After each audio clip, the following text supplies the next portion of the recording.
Hello and welcome to Against the Law, the myth-busting podcast about the ancient world. You might have noticed that the music you just heard wasn't our normal intro music. In fact, it was a reconstruction of the oldest complete piece of written music and lyrics in history. It's called the Epitaph of Seikelos, and it's a complete piece of ancient Greek melody and lyrics, which was found inscribed on a burial stone from about the 2nd century AD. What you just heard is a performance by Bettina Joy de Guzman, singing and playing an instrument called a barbitos lyre. Bettina is a classicist and a multi-instrumentalist who performs ancient music with replica instruments, and we're very lucky to have her joining us today to talk more about ancient music. Well, hello, my name is Bettina Joy de Guzman. I am a classicist, an educator, a multi-instrumentalist, composer, among other things. So my background is music, psychology, and English, and then I went back for Latin language and I ended up falling in love with ancient Greek as well. So I pursued classics and they sort of fished me into the program, reeled me in to a PhD program. And I had gone all the way through to the exam stage. But at that point, I had already started a family. And so decided that I just wanted to spend time with my baby, and went on to become a Latin public high school teacher. And so that's what I've been doing. But along with that, I never stopped pursuing the study of theater and ancient music in general.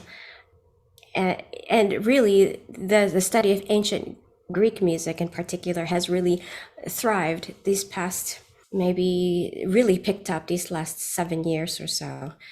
I'd say the strongest influences for me are Armand Dangour and Nikos Xanthoulis, who's from the National Greek Opera. Mm-hmm. And he really had me focused, on the lyre and singing and performing in front of the Greek audience. So I've performed in National Archaeological Museum of Athens with him, for instance, and the Byzantine Museum in Thessaloniki. I'm very much into the mythology and playing instruments to show what perhaps are the kinds of melodies and harmonies that people in the ancient world heard. There are actual musical notations from ancient Greece, and also during Roman occupation of certain locations, which gives us the poetry, the lyrics, along with musical notations, which experts through the years have transliterated for us, and we get an idea of what the music actually sounded like, and it's exciting. I mean, I guess that's the big question is how do we know how these instruments might have sounded? What kind of sources can we use to get a sense of that? And do you think we can get an accurate sense of how ancient music would have sounded? I think the best evidence we have is really the notations themselves. Mm-hmm. Because other than that, we have traditions, as we would call folk traditions, but people have come and gone from areas and have each population in a particular area has changed through millennia. And so what their traditions have been infused with different cultures already. So it would be different. So the ancient Greek music from Homer's era would have been different from 4th, 5th century Euripidean tragedy. Yeah. And so on. But we do have fragments from around 4th century BC, and so we can take a look at that, and those are the melodies. And that's just some. I mean, that's just one little part of this huge mosaic that's really missing. It's a window. It helps that we have replica instruments, because an instrument in itself already gives limitations. Depending on the skill of the musician, you have a variety of things that you can be doing with it. So, for instance, when I'm going to go and pick up an instrument here. Brilliant. We have, for instance, the barbitos or barbitos or barbiton here, and you can see that it's got long strings, very long strings, and this is a replica. This one is made of wood, but originally would have been actual tortoiseshell. And this is the lyre played by Sepho. This is it's shown in much iconography during the Attic period, so it would have been played, 7th century, so 600s BC, for instance. And it's got very deep resonant sound.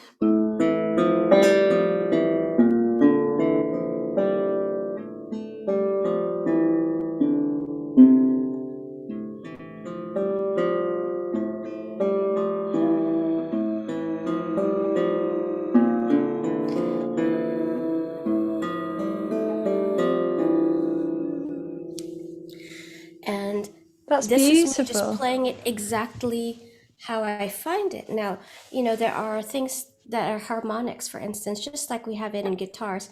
It's not behaving right now, but where you can actually play, harmonics. I should probably not try. It's very dry weather right now, and these are actually gut strings. So anyway, if you pluck it in certain parts of the string, you sort of cut the string in half, and even with something this long, you can have fifths as well. So you can have all sorts of different sounds going on depending on your skill and the weather, and the particular instrument. For me, the barbitos is wonderful because it has you have such variety of sounds that you can do because of the length of the strings. So now this is a Kelis lyre, Kelis from Chilonas. So it's a tortoise shell. Right. Whereas we have another one here. Let me show you. The one that's seen in much iconography is this big thing here. Wow. It's a box lyre. Now this one, I don't play that often. It's very big. Yeah. So mostly I play it for demonstration here at home, and I didn't tune it today, but you can hear its wonderful resonance.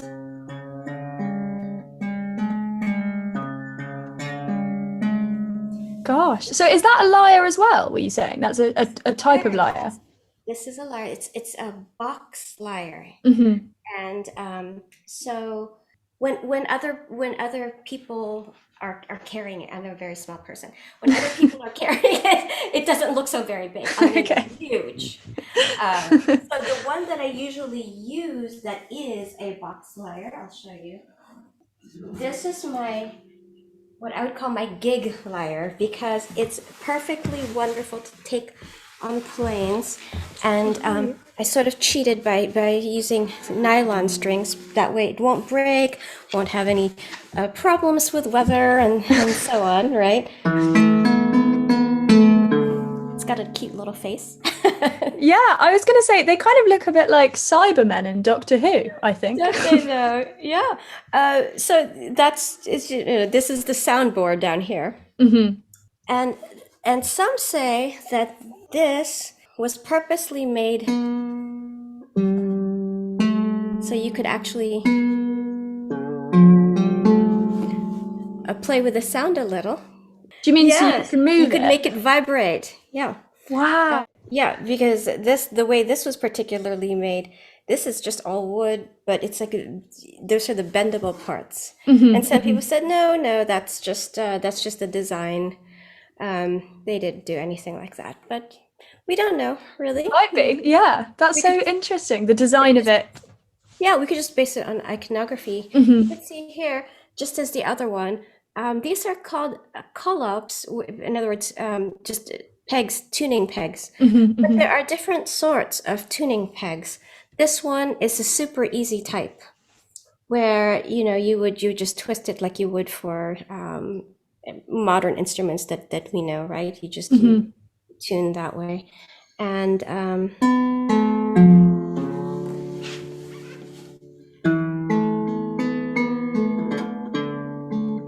could also just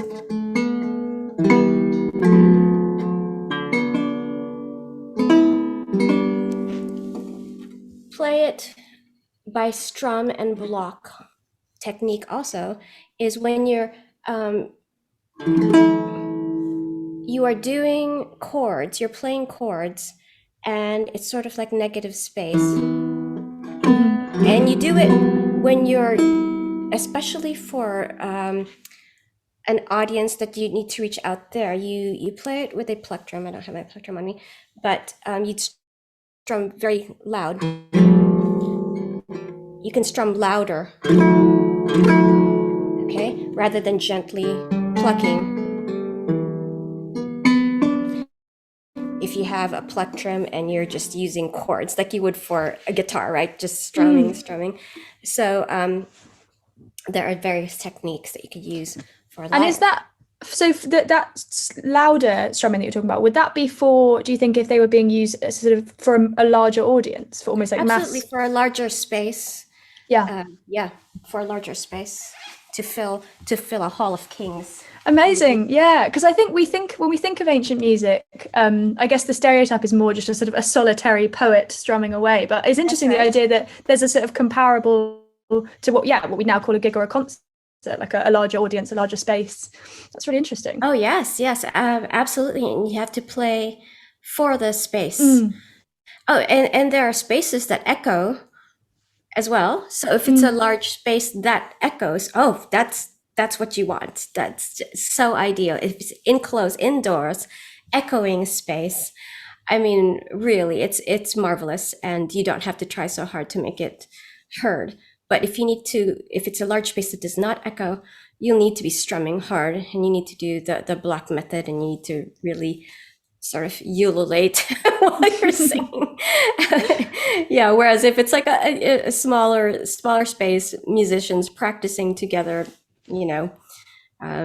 very, very different. When I was reading up on the Odyssey, and there's that scene where Demodocus the bard plays, they're supposed to be outdoors at a certain point when he's playing, and I was thinking, okay, all right. So I mean, immediately in my mind, it said that he was playing a hollow lyre, which it didn't say it's a wooden hollow lyre. It just said it's a hollow lyre. So I'm thinking, when they say hollow, they have got to mean wooden hollow, because as opposed to Kelis hollow, only because of the sound, because the Kelis lyre is so much quieter. Right. So it has to be a boxwood lyre, some sort of box lyre that's wooden, and so that you start with that. And then I'm thinking he's got to be strumming, he's got to be strumming in order for his voice to carry out, because otherwise the thing that carries out in an open space is more of an aulos. And so that's why in theater spaces you have an aulos, and the aulos is a double instrument like this. Yeah. Okay. And you play it together, and as I mentioned today, it's early here. Just for context to everybody, it's a little past 8 o'clock in the morning in Southern California, and the weather has been all over the place. It's gone from rain to very dry. That's interesting in itself, though, because presumably the weather would also have had an effect in the ancient world, on how instruments are played. So there's that's amazing, that sense of the sort of tactile relationship between you and the instrument and the world. I love that. And it also tells you something, because the traveling bards didn't, when they're traveling, right, they tended to just, seems like, according to the stories, they were traveling, maybe with a companion, but they played alone with a lyre, and not usually being accompanied by, let's say, an aulos player. The aulos player is for, if you're wondering what I'm doing, I'm redipping the water. I'm redipping it in water because it's not opening. For an aulos to play, the reed has to open. And I had dipped this already, and it's being very stubborn on me. And if it doesn't open, it's not going to sing. Anyway, I was saying that an aulos is a very difficult thing to travel with, because you have to make sure that the reeds are working for you at all times. Mm-hmm. And so you don't really hear a mention of like the traveling aulos player necessarily, but you do hear about aulos players, auletes, in symposia, right? Yeah. The ones that have been badly translated as flute girl players, but they're not playing the flute. They're The playing, flute girls. Yes, yeah, absolutely. but they're playing an aulos, not a flute. And the difference is that the aulos cuts through, rather than a sweet sound. It's a resonant. If you've heard an oboe versus a flute, and flutes, more airy sound. They did also have pan flutes. It's a light sound. It's usually, they talk about it being played outside in the fields with animals, because it's just a sweet, soft sound. Recorders have a stronger sound, and it's easier, I think, to travel with it. But if you're singing, it's harder to sing while you're playing this recorder, this cane recorder, right? Or even, let's say, a wood recorder. So again, we're back to the strumming, with a lyre. And now people might wonder, what's the difference between a lyre and a harp? And the difference is where the soundboard and the string meet. So I'm going to grab this instrument here. Oh, wow. Yeah. That's a triangle. Yes, it's a trigonone. So it's 3-sided. It's harp. massive for listeners listening and not seeing. It's huge. It's a massive triangle. And this is considered a harp because the string goes directly into the soundboard. This is its soundboard over here. Right. So when you look at a pedal harp, like this guy I have over here, so a typical pedal harp here, like you would for an orchestra, the strings go into the soundboard. And that's the same basic concept that we have with this one. And this, because of the nature of its how it's going from low to high, right? Okay, so we have low to high.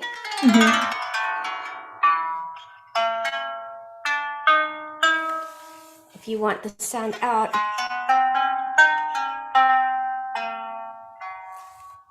you can hold this any number of ways, but seems like probably the easiest would be this. Yeah.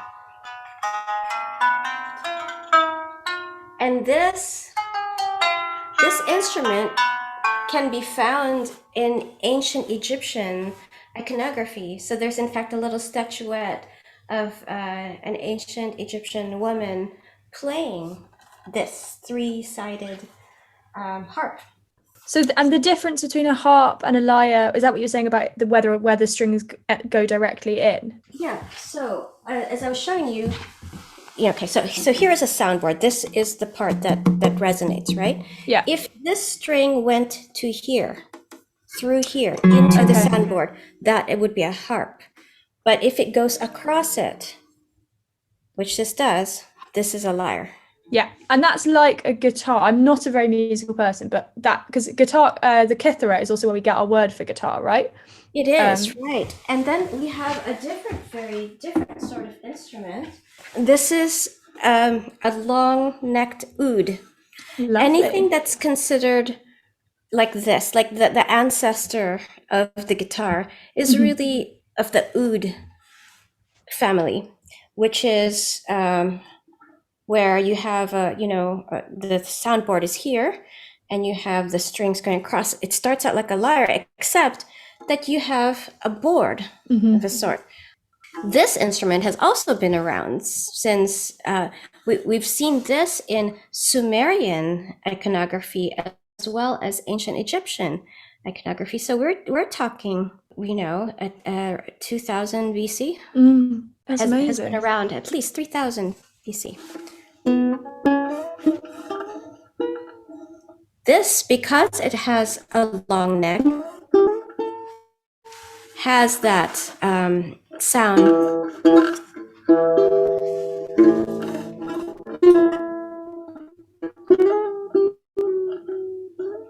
that we associate with guitars. Yeah. And if someone did not know that this is a replica ancient instrument, they just assume that I'm just fiddling with a guitar, right? Yeah, absolutely. And just like a guitar, you would be using a little pick to be doing those kind of tremulous sounds.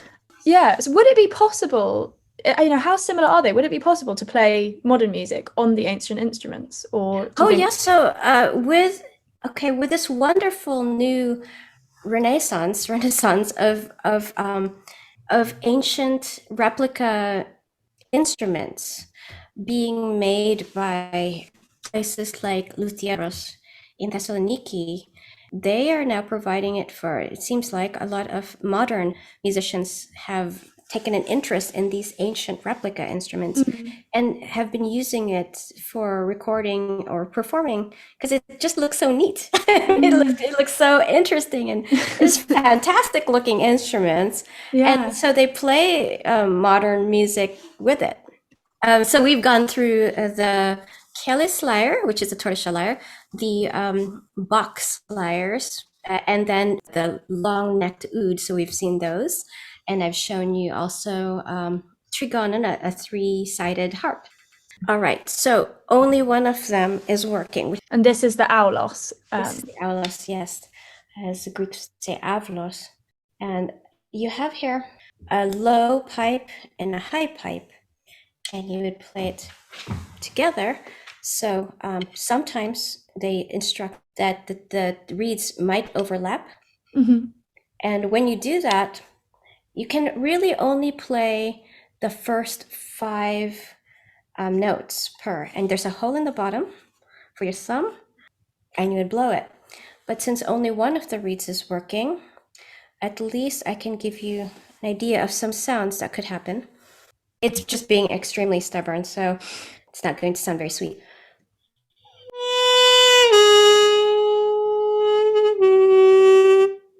And then the sound is stopping because it's already jamming. It doesn't want to sing for us today. But at least you get the idea that it is an oboe, and you play it with one hand if you wish.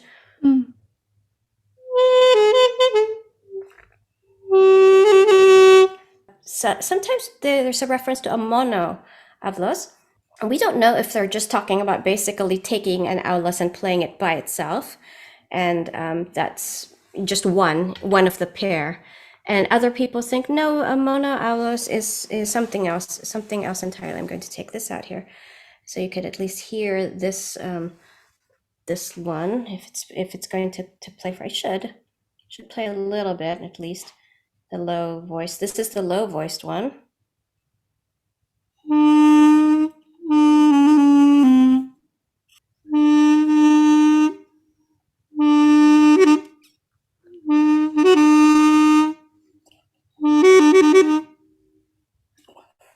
That's amazing. So the 2 pipes actually have different notes. That's right, and they work together. Yeah. You can see that they have different sounds. They have different, but they have the same sort of quality to both of them. And you play them together, and there are certain notes that play the same, just different fingering, right? But you can actually play the same notes together. But for the most part, it's really made so that one plays a melody and one plays the harmony together. So we should probably wrap up in a sec, Bettina. Is there anything else in the last couple of minutes that you want to show us? Yeah, we got some drums. Right? We have drums, and so here is a regular frame drum.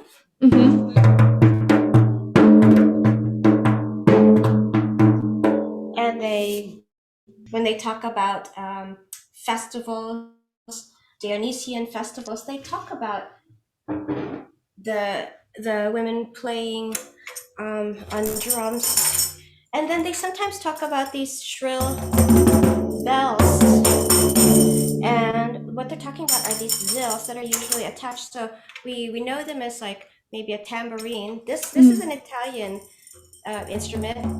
It's a tamburella. It's just a very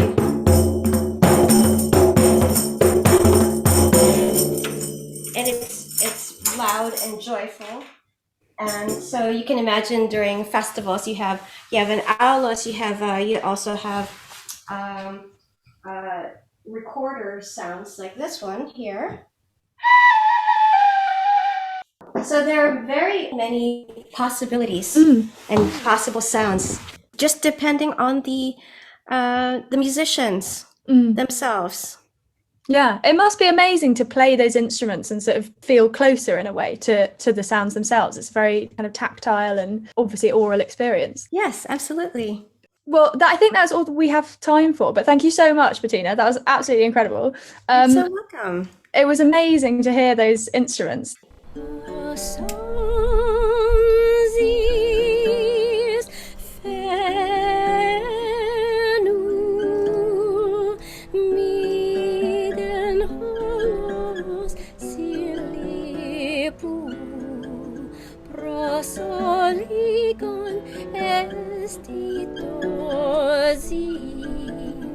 Totelos ochronos